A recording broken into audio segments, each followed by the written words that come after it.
On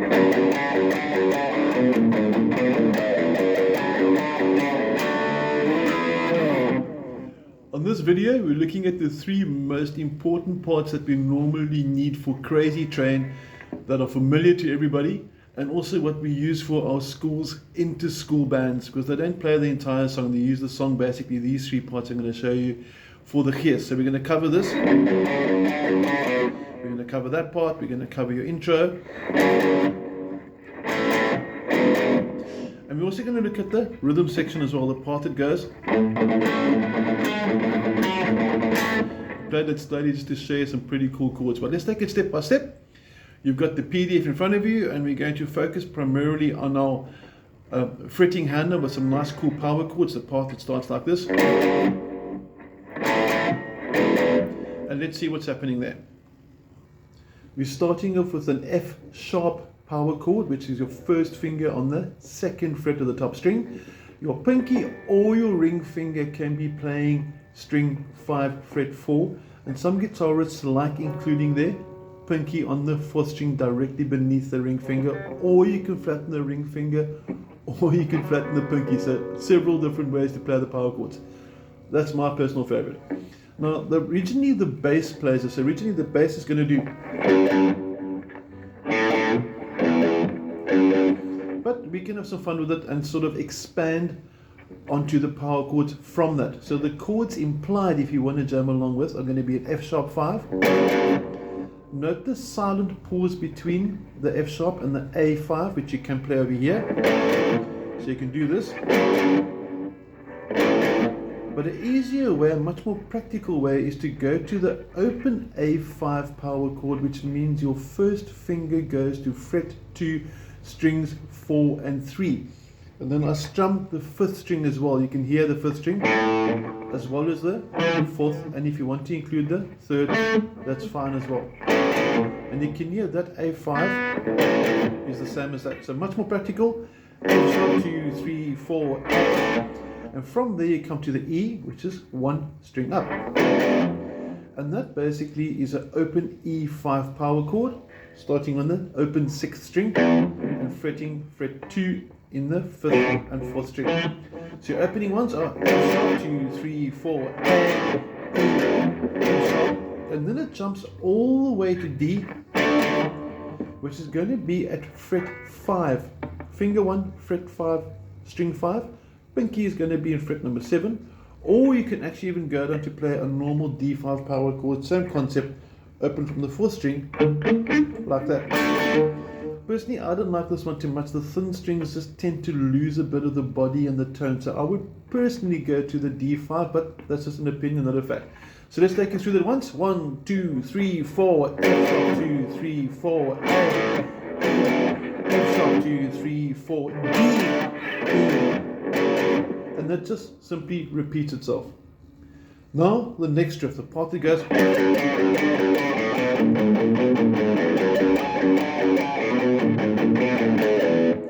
Nice and easy, nice stretch. Pinky's going to go all the way to fret 5. And we're starting with fretting fret number 2 in the 6th string. So you're going to start off with a double. Then your ring finger goes to fret 4, string 5. And you'll notice the whole way through playing is my thumb doesn't move. So if you find your thumb is doing this, that's a wrong or bad technique. So try and find a position where your thumb, which is waving at you now, is stationary and doesn't need to move throughout the entire process. So your first double 2, when you go to the 2, from the 2 to the 4, lift up the first finger, otherwise you get this. You don't want to hear both those strings. You want to hear this string and then that string separate individually. You come back to the 2, and you can see it's almost like a seesaw function. So what I mean by a seesaw is when the one finger goes down, the other finger goes up. So it's like that, and the pinky comes in later. So any given time for this song, only one finger is on the fretboard. Very, very important. Otherwise your notes can get a bit sort of overlapping, a little bit noisy. Unnecessary string noise means you're losing definition. Okay, so we've done this so far. Then your pinky kicks in to fret number 5 on the 5th string, back to the 2, 4 again, and to the 2 again. So your first bar, slow motion, 1 and 2 and 3 and 4 and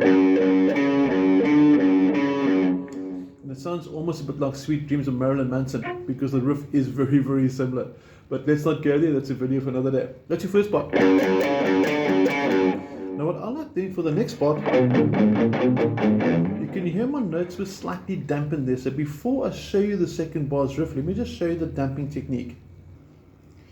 My saddles, the bridge, I bring my palm of my picking hand just past the saddle so they're actually gently lying or resting on the strings. So the strings are nice and muffled. If I bring my palm too far forward like this, it's going to be dead.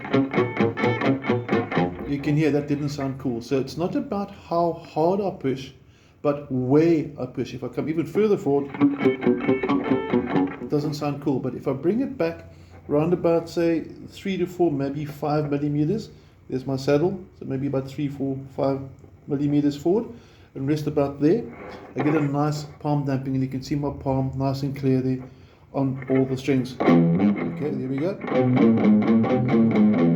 So if I combine the two riffs,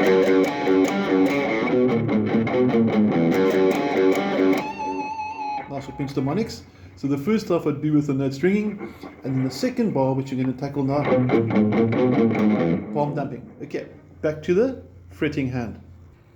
The second bar is going to start on the second fret of the 5th string, slightly muffled like I said about the palm damping. Pinky now goes to fret number 5, 5, 4, 5, all on the 6th string. So starting on the 5th string, onto the 6th string.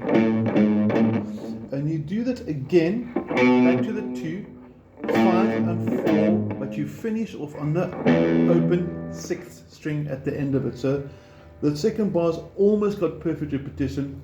The first 4 notes, 2, 5, 4, 5. Second group of 4 notes, 2, 5, 4, open. And that's the 0. Now if I play the first and second riffs together, the first and second bars together for the riff, it should sound like this, slow motion. 1, 2, 3, 4, and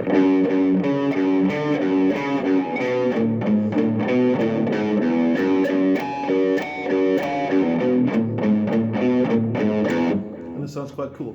And at speed, I'm going to zoom out here, get a different angle. Here we go. 1, 2, 3, 4.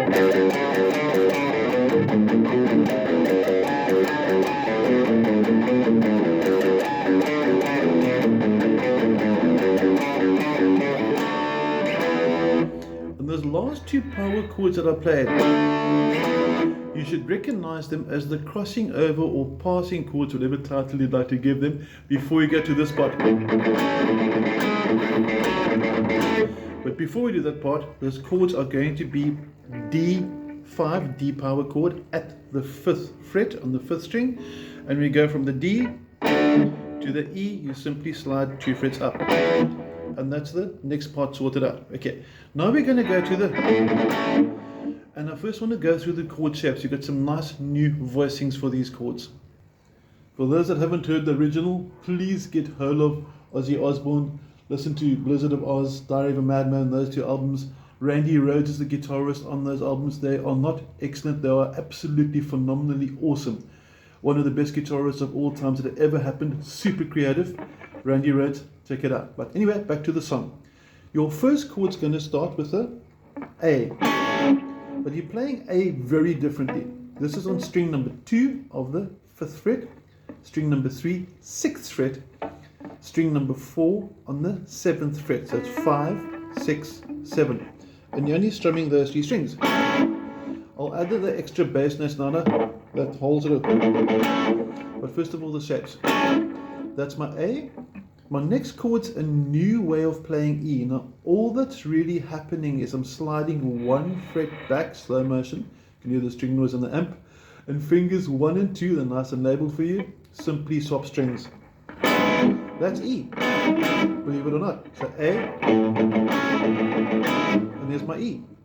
For the D, for those that understand bar chords well and power chords well, you should get the concept here. The D is simply 1, 2 frets back. That's my D. And if I put that together now with the A, E, you can actually hear that part of the opening verse coming into play now. That's my D. Next up, for the A again, a different A, it's simply going to be finger 1, flat across strings 3 and 4 in the 2nd fret. So slow motion, we're going to have this. And then there's a little riff at the end of that, which is going to be, you'll see a 2, 4 on the 5th string of your tab, and use your power chord again. Now I'm going to bring the picking hand back into play as well, so we can see how the two work together. Now I'm just going to zoom in a bit over here so you can see the differentiation, or the string definition that's actually happening here, starting with it. And that's going to be the open 5th string. And also note my strumming, or picking direction rather, down, down, up, and then into the A chord. 1, 1, 2, down. One more time, 1, 2, 3, 4. And then after that we're going to do 4 zeros. 1, 2, 3, 4, and you're going to change while you're doing that into the E. You can see my hand move down there. So again, and there you can see and hear the change in slow motion. Now I'm going to zoom out a bit so you can see the transition between all the chords. And here we go, slow motion. 1, 2, 3, 4, and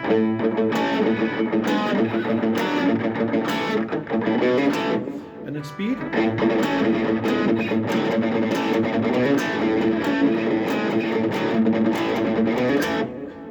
And in super slow motion, one more time. Watch the open dampened 5th string.